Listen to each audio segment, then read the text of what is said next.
Hello and welcome to WiseWrite at Home Unit 4, Creating a Character. Now that we know the 10 elements that we would like to have in our play, let's begin the fun of writing one. We're going to need something or someone to write about. Namely, we're going to need some characters. We have 3 worksheets available on the Repertory Theater website that will help us with our discussion today. You're going to want to download the brainstorming sheet, the character profile sheet, and the character profile play map sheet. There will be 2 different versions of this last one that's more simple and one that's a little bit more involved. You can download both or whichever one you think will be most helpful to you. Why don't you go ahead and pause the video here, take the time to get those materials, and I'll see you back in a minute. All right, let's go ahead and get started. So the first thing I want you to do is just to look around the room. I want you to find 3 things. Now, these things can be objects, they can be people, they can be animals. So for instance, when I look around my room, I see a lamp, I see a dollhouse, and I see our cat, Ginger. What 3 things do you see? Good. Now you can either write those 3 things down or just keep them in mind. We're going to get back to them in a minute. The next 3 things I want you to think about are things that you can only see in your imagination. So for instance, if I close my eyes, I can see in my imagination a talking cloud, I can see a water skiing panda, and I can see a tiny queen that lives in my refrigerator. What about you? What are 3 things you can only see in your imagination? Good. Now again, either write those 3 things down or keep them in mind. Each one of those 6 things that you saw either in your imagination or around your room are things that can be characters in your play. Your job as the playwright is to give that character something interesting to want and then an obstacle that gets in the way of that character getting what they want. Do you remember what that was called?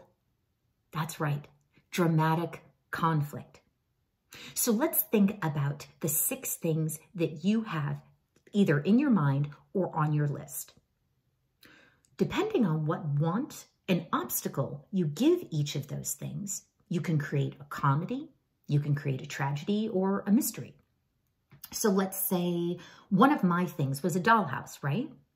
I'm going to say that my dollhouse wants more than anything to be a comfortable home for her doll family. What could be the obstacle? A mouse has moved in, and this mouse has scared the doll family away. I've got a dramatic conflict. Or in another example, we'll take my talking cloud. My talking cloud wants to make friends with the people that he sees playing below in the park. The obstacle is every time he starts to speak, rain falls out instead. So there I've got 2 potential characters, 2 potential dramatic conflicts, 2 potential plays. So think about your 6 things. What are some things that your characters might want? To help you through this process, go ahead and take out your brainstorming worksheet. There you're going to see some prompts and some steps that will help you answer these questions. The first thing that you'll see on your brainstorming worksheet are a series of boxes. The first box is going to ask you to name a couple of qualities that one of your characters might have. So you'll take one of your items and you'll ask, what are some qualities this thing has? So if we take our talking cloud, in my example, one of the qualities is it can talk. I'll say it's a big white puffy kind of cloud and it's friendly. It wants to make friends. The next box is going to ask you about a few wants that your character might have, because our characters sometimes have more than one want. I'll stick with my main one for my cloud, which is the cloud wants to make friends with the people he sees in the park. The third box will ask you about setting, or the place or situation that your character is in. I'll say that my cloud is in a little patch of blue sky above a city park. I want you to write down whatever ideas come into your mind around your particular character. Every idea is a good idea. Write everything down. We'll pick which ones interest us most later. Your first job is just to get it all on that piece of paper. In fact, if you want to print a couple of copies of your brainstorming worksheet, you can keep them by you throughout the week. And sometimes when you're having a conversation with a friend, or you're watching a TV show, or having dinner with your family even, an idea about your character, or maybe a whole brand new character, will come up. You can write that down on your brainstorming worksheet so that you won't forget. So why don't you take a moment here, pause the video, and do some brainstorming on your own. I'll see you in a few minutes. Okay, great. Now that you've had an opportunity to brainstorm around some of your characters, we're going to go to the next step, which is to create a character profile. So go ahead and take out your character profile worksheet, because that's what we're going to be talking about. This worksheet can help you explore characters and decide if you find them interesting before you put a whole lot of work in developing them into a play. So, some of the questions that this character profile worksheet is going to ask you are more specific about your character. So things like their situation. So with my cloud, we talked about maybe being in a blue sky. Well, now with our character profile worksheet, we can talk about, well, what time of year is it? Is it a fall blue sky? Is it a winter blue sky? Are the people playing in the park below all wrapped up in their winter gear? Is it a beautiful spring day? Each one of those things is going to influence how those people in the park are going to react when the rain starts to fall on them, right? Another thing that the character profile worksheet asks you to get more specific about is identifying their main obstacle. So in the case of my cloud, the main obstacle is this rain, or this precipitation that falls out of its mouth every time that it tries to talk, right? So what could the cloud do? What are some strategies they might use to overcome this obstacle? That creates the basis for the action of your play. So here are some hints. If you get partway through your profile of one of your characters that you've chosen, maybe from the 6 things that we thought about before, and you decide that you don't find this character particularly interesting, that's okay. Stop the worksheet there and set it aside, but don't throw it away.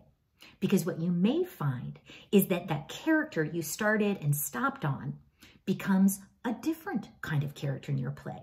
So maybe not the main one, but maybe it's a helper, or an ally, or even a villain that creates an obstacle for the main character that you decide on.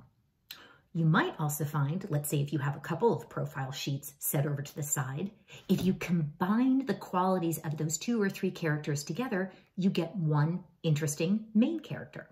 So that's the reason to hold on to those things.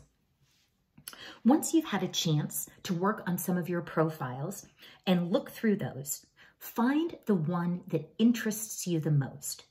That's the character that we're going to write about in our character profile play map worksheet.